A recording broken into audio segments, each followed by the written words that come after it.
This is an assumption question. Question is asking which of the following assumption is not implicit in the argument above. The Chinese government doubled down on its controversial zero COVID strategy and amid unprecedented protests against lockdown in many Chinese cities. There were unprecedented, rare uh,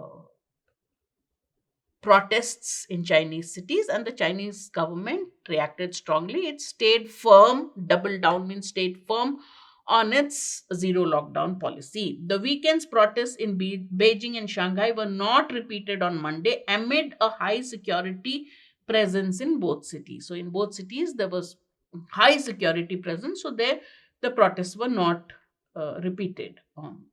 Some universities in the Chinese capital, such as Tsinghua University, that saw students come out and protest, have made plans to send students home early for the winter break, apparently to prevent further gatherings. So, these universities which saw student protests have decided to go for an early winter break to prevent students from gathering and protesting. This have been given to us. So, which assumption is not implicit?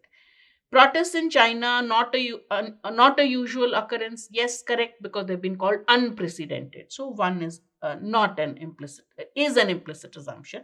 We are looking for an assumption which is not implicit.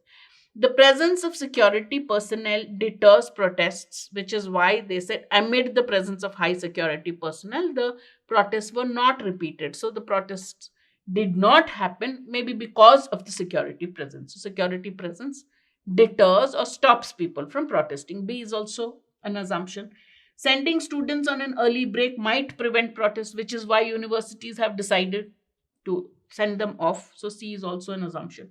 The Chinese government will yield to the demands of the students. No, it has doubled down on its zero COVID strategy. So it is not an assumption that it will yield. The assumption is it is not going to yield. Okay, so the correct answer is D.